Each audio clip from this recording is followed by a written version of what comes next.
I think that about every document that I have in my little file, documents that go back to the mid-1970s and have signatures of administrators or congregational presidents or director of the Board of Elders, has the name Les Loken on it. And to all of you, as we gather today, we remember, of course, that he was always that one who was ready to serve and to give of his life to others and to help. We decided to do these on the guitar because over the last year or so, when I would go to visit Les, I would bring my guitar and a songbook that I'd put together, and we would share in these hymns. And we begin with in the Garden. Is that the first one? Right? Okay. All right.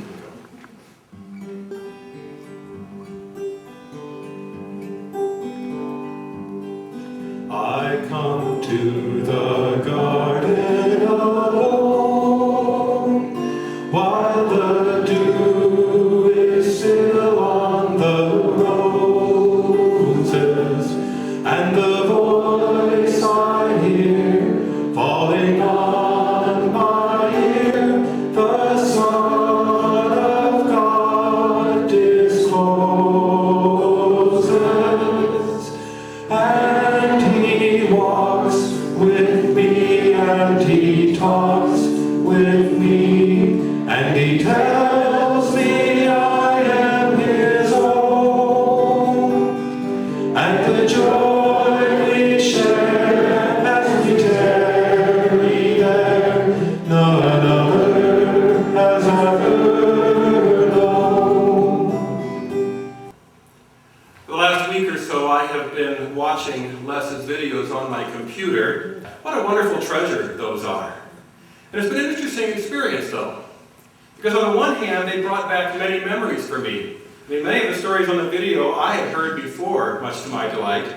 And as I sat there staring at my computer monitor, and I would enlarge the picture so it was bigger, it was almost as if I was sitting with Les once again and listening to him, and perhaps laughing with him, like we often did, and also sometimes just listening quietly at something a little bit more serious. Again, it was almost like being with him, except for the fact that in some of those I love his greeting, "Hello, YouTubers!"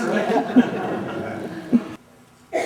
And among many other things, not the least of which is the love of his family and friends demonstrated by their presence here today, the numerous tributes to Les that have been showing up on the YouTube website testify also to his impact. Clearly, people have been touched by his life and his story. I'm Jill Loken Bassett. I am one of 9 children from the union of my mother, Gladys Martha Loken, and my father, Leslie Boswell Loken.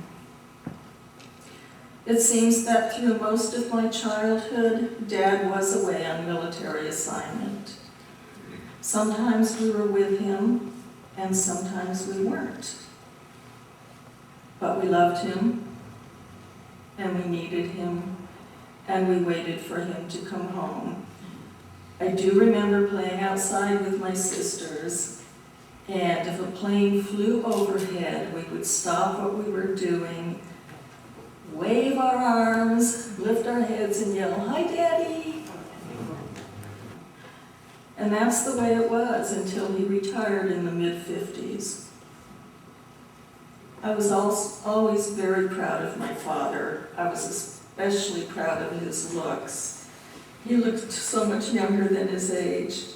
I used to carry around a picture of him in his uniform. Sometimes I would take it out and show it to my friends and classmates and ask them to guess how old he was. And of course, they always guessed much younger. I don't know why I was so proud of that, but I was. When I was little, Dad used to tell us Bible stories and stories of when he was a little boy. He was such a good storyteller, and we loved his stories. After my mother died in 1962, Dad married again, twice. Sometimes he was there for us, and sometimes he wasn't. But we loved him, and we needed him, and we waited for him. In his last years, Dad needed us, and we were there for him. Today would have been his 95th birthday party that we were planning for him. I treasure these last years with him. Goodbye, Dad. I love you. Good morning. Good morning. I'm Jeffrey. After Judy, Joyce, Joan, John, Jim, Janice, Jack. I came along. I guess that makes me the baby of the family.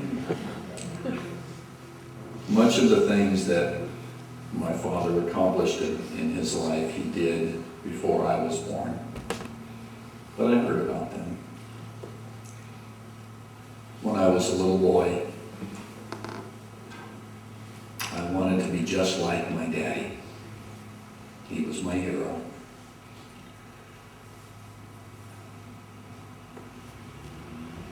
Seeing through my 4-year-old eyes, I was certain that he had personally carved out the state of Minnesota, or Michigan rather, and brought those good people out of the dark ages into the 20th century. I knew my father had served time in the military, and I was pretty certain that he single-handedly had fought World War II and won. He was the most important man at a big company called Sylvania Electronics.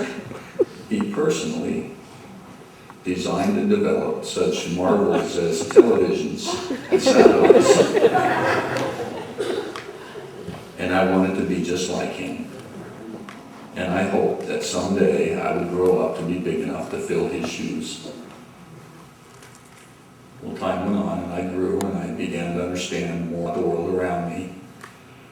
And I began to understand that the state of Michigan probably didn't have any bridges or highways named after my dad. After the big war, there hadn't been any ticker tape parades solely in his honor. And while his job at Sylvania was important, he was one man in a very large organization. But I began to understand something else that it seems my dad understood all along. And that is that there are things like honesty and integrity, things like work ethic and responsibility that are of much greater worth than any personal accolades. And so I continued to want to be just like my dad. And I hope that someday I will be big enough to fill his shoes. As a young man, when I left home with the promise to my dad that I would finish high school and stay out of trouble, as I entered into an enlistment in the military, later, as I began to raise a young family of my own, through college years and then continued military service, whenever I was faced with a large decision to make or a heavy responsibility to bear, I would think of my dad and I would ask, what would Dad do? How would Dad handle this situation? And would he be approving of the way I was handling the situation? My dad was ever the yardstick of measurement by which I measured myself. And so I stand here, literally, wearing my father's shoes. And while they do fit rather comfortably, I doubt seriously that I'll ever be quite big enough to really fill my dad's shoes. I love you, Dad. You're still my hero. And somewhere in me, there's still that little boy that wants to be just like his daddy.